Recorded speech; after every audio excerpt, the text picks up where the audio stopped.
Queridos irmãos, queridas irmãs, então esse vídeo é de número 474,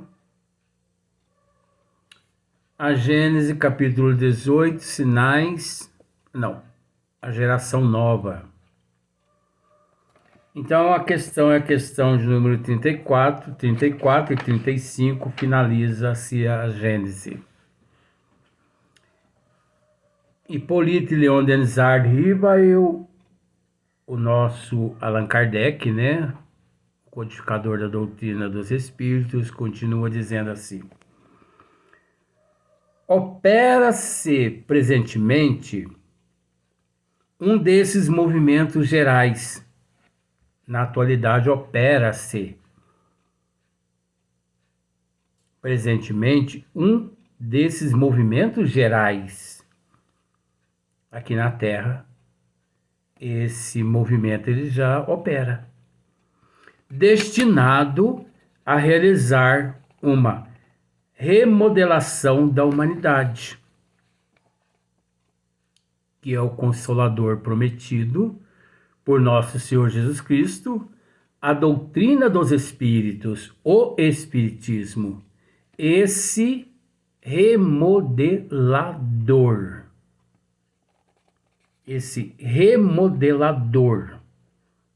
né, da humanidade. Em todos os sentidos, o espiritismo é o remodelador. Ele concede ao indivíduo a oportunidade de se redimir, de refletir, de analisar, né, de se remodelar. Remodelar o caráter, a moral, o intelecto, a mudança de hábito, de comportamento, de atitude. Deus misericordioso nunca nos desamparou e não nos desampara.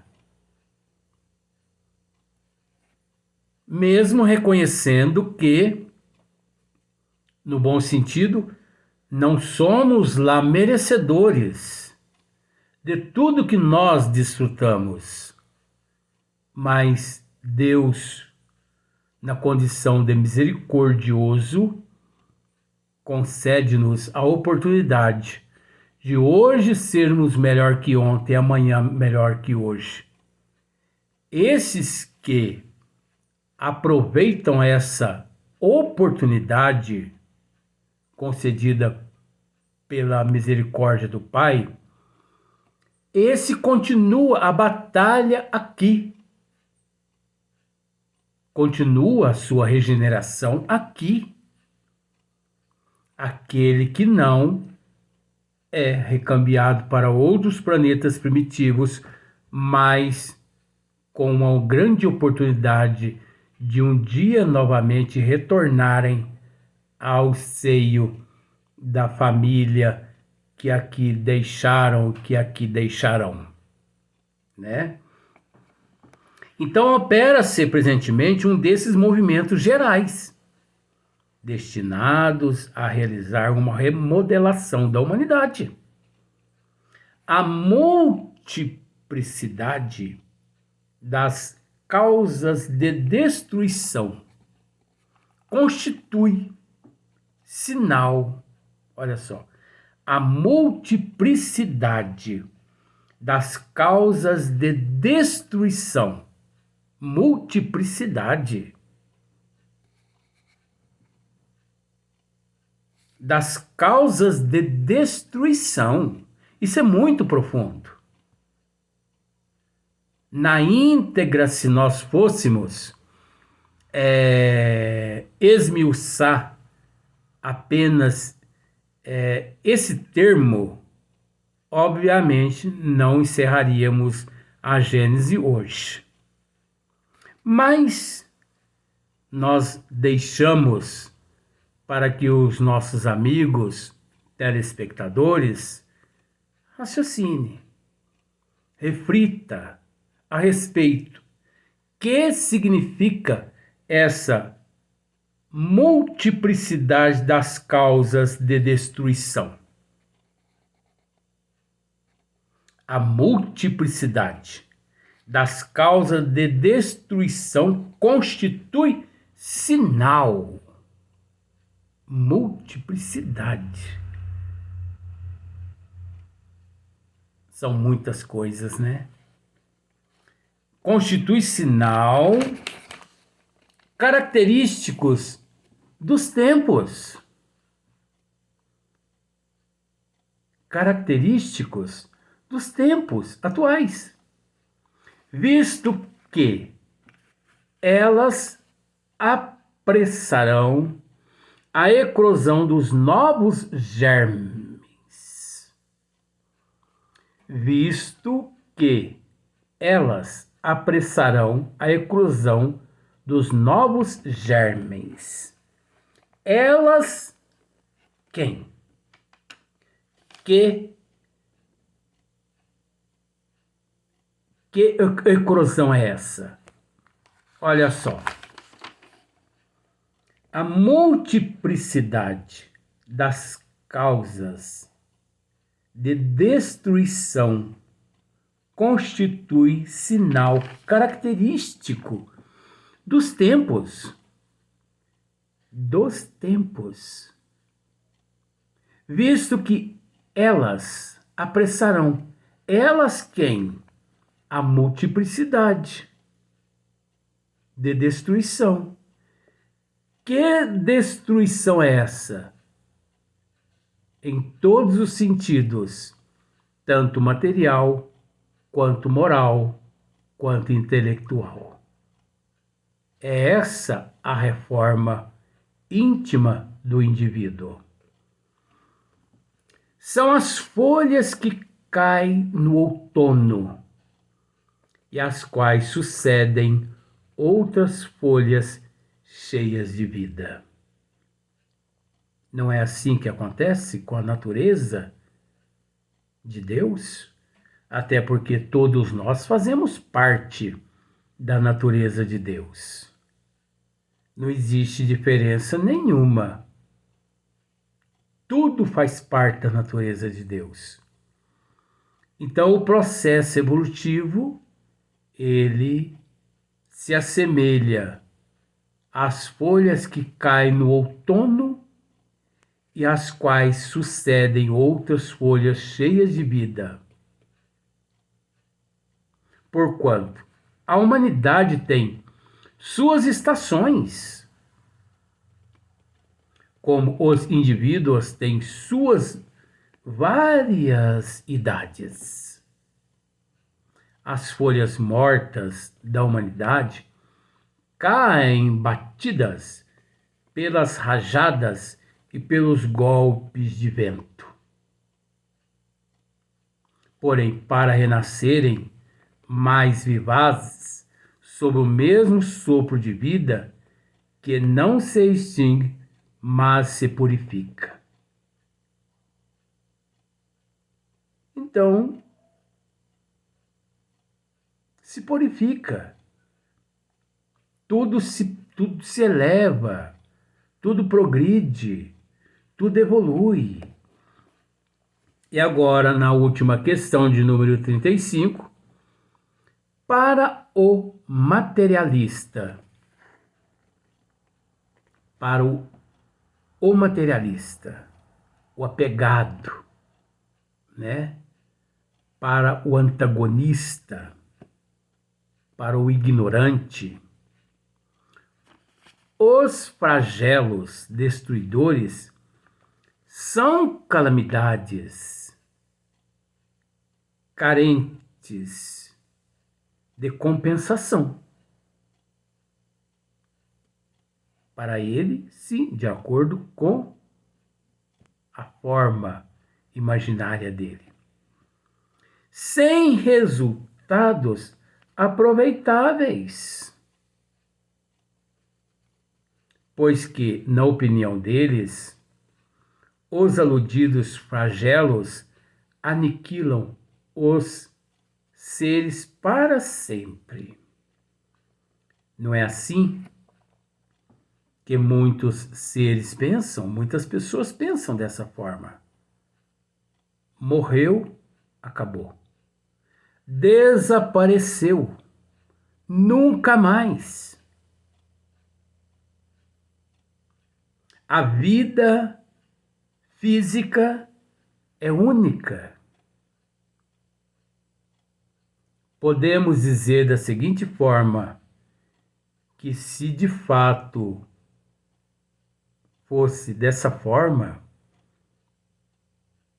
Deus não seria a inteligência suprema, a causa primeira de todas as coisas. Ele não seria. Porque que Deus é esse que mata a própria criação? Seria, vamos dizer assim, o artista plástico pinta um quadro, depois ele mesmo vai lá e destrói o quadro que ele pintou. Ou um escultor que esculpe uma estátua, depois ele vai lá e destrói a estátua. Se isso ocorre, é natural, porque nós estamos lidando com seres imperfeitos. Que é natural um desgosto que leva o artista plástico a destruir o quadro, a destruir a escultura, mas Deus, a inteligência suprema, a causa primeira de todas as coisas, isso é impossível. Seria impossível. Mas tem uns que acreditam, que crê nessa alegoria, nessa fantasia, nessa mitologia. Crê assim, por influência do catolicismo e de outras religiões que os iludiram tanto que hoje ainda se mostram super intoxicados por essas crendices, por essas ilusões. Penso até, isso é particular, penso até que esses seres que creem nessas crendices mitológicas do catolicismo, nessas leis criadas pelo catolicismo, penso eu que são seres até por demais acomodados. Acomodados no sentido de que vamos parar para analisar, para evoluir a pessoa, o espírito ele precisa erguer a fronte, arregaçar as mangas e ir adiante. Não cessa o progresso. Continua a batalha. Continua a evolução. Mas esses seres não se acovardam no comodismo. Nós vemos isso em determinados velórios, quando as pessoas dizem assim, descansou nos braços de Deus. Nesse momento, fulano cicrano encontra-se nos braços de Maria. Ora, até eu, que sou um zero à esquerda, eu queria estar no braço de Maria, nos braços de Maria. Eu queria estar deitado no colo de Maria. Mas fazendo o que ali no colo de Maria? Fazendo o que ali nos braços de Maria? Acomodado? Agora, Maria tem o dever e a obrigação de evoluir. Nós não. Nós vamos ficar ali agarrado no colo dela? Na preguiça? No comodismo? Então, para mim, com todo respeito, essas outras religiões, eles se acovardaram, então eles se acomodaram na preguiça, não, não querendo evoluir por conta própria, então buscam o comodismo ali eles realizam a lavagem cerebral na cabeça, na mente dos adeptos e dá no que dá, né? Para aquele, porém, que sabe que a morte unicamente destrói o envoltório, tais flagelos não acarretam as mesmas consequências, tá vendo só? Não lhe causam o mínimo pavor. Então você acha que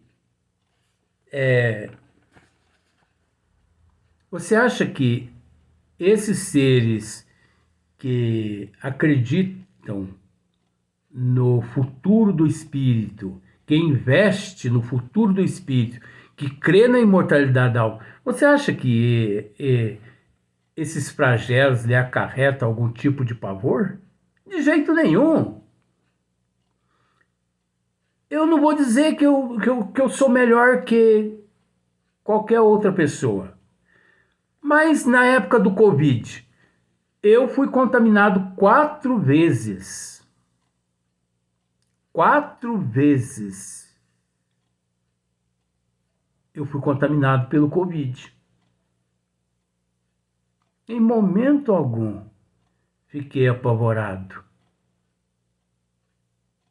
Todos os dias, vamos dizer assim, eu agradeço a Deus pelo dia que tive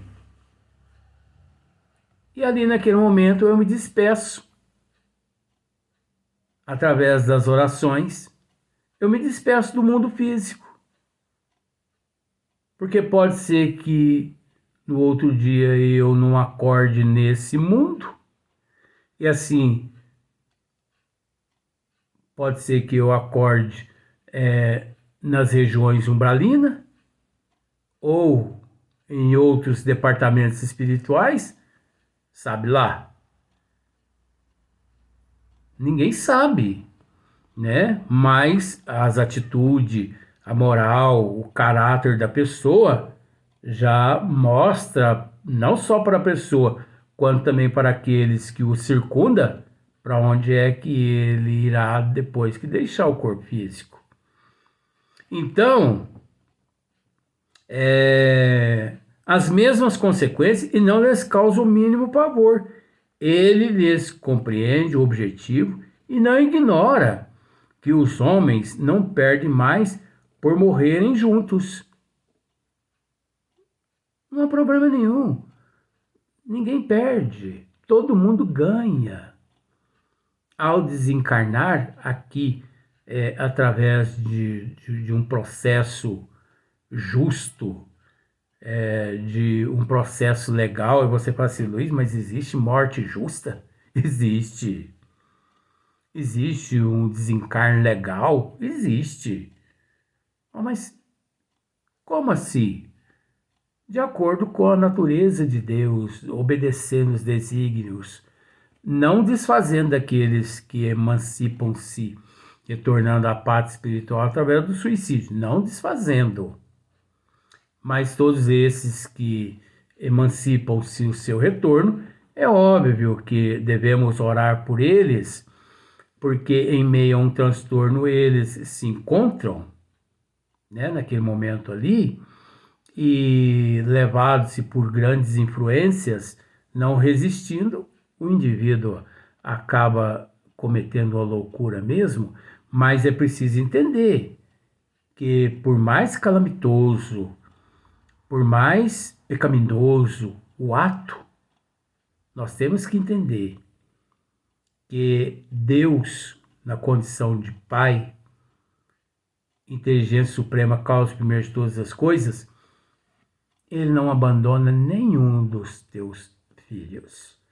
Mesmo esses que emancipam-se da vida física, onde eles vão parar, lá eles são assistidos pela providência divina, por Deus, do mesmo jeito.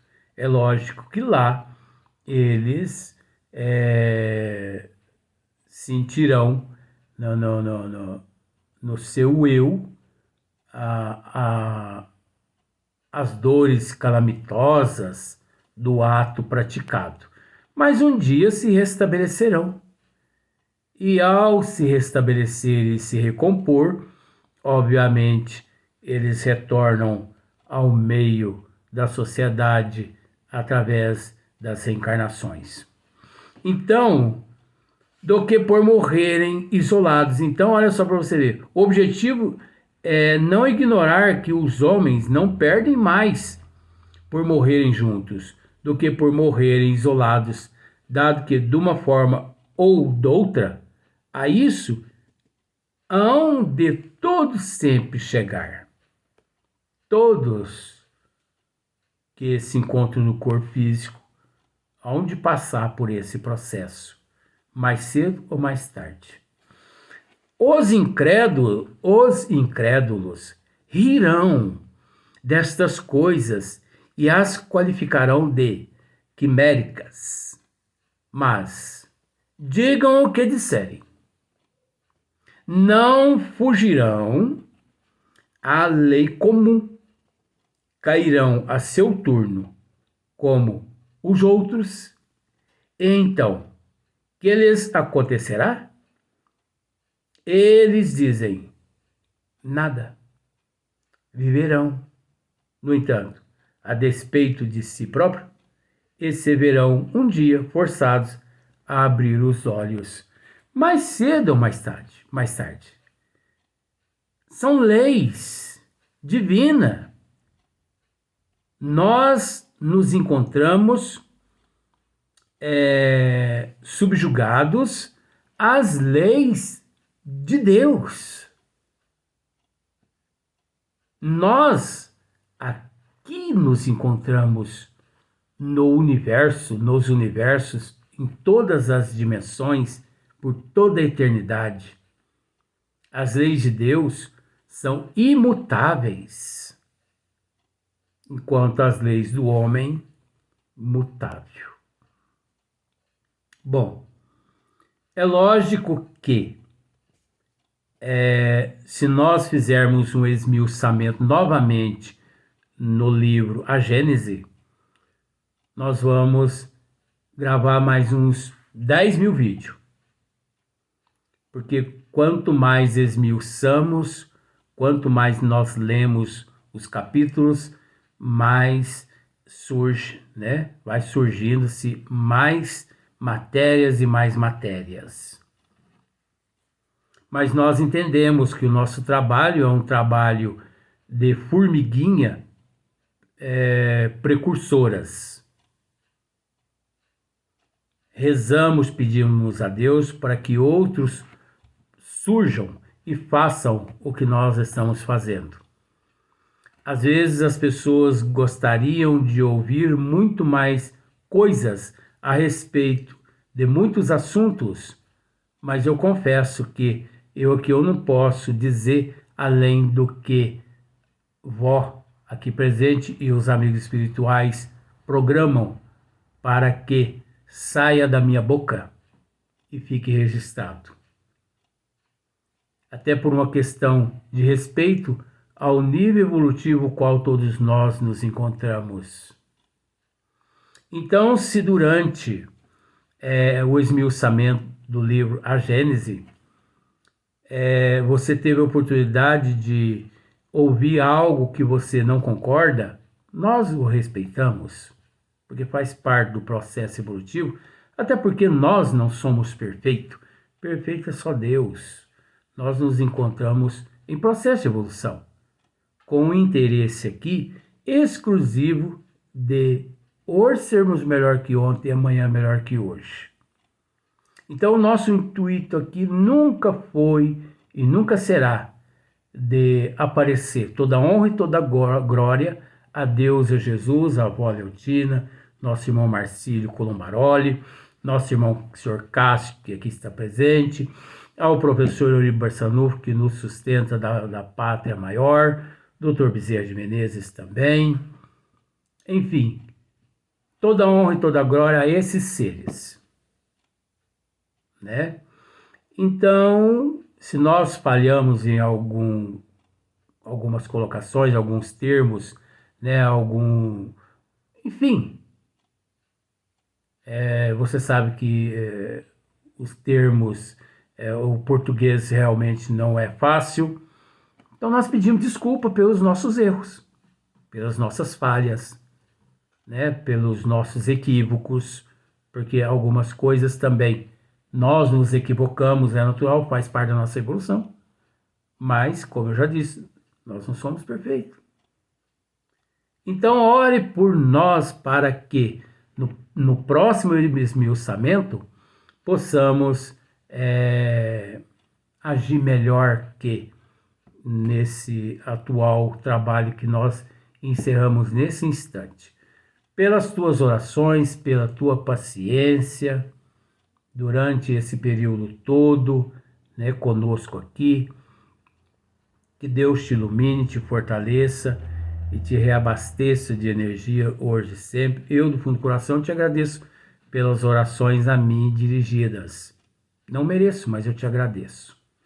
Nós vamos agora dar um tempo suficiente apenas para nos prepararmos, juntamente com o Vó e com o Marcílio, para iniciarmos mais um esmiuçamento, que provavelmente será o livro Obsessão e Desobsessão de Sueli Caldas Schubert, onde nós contaremos também com as tuas orações. Que Deus nos ilumine, nos fortaleça hoje e sempre. Muita paz a todos.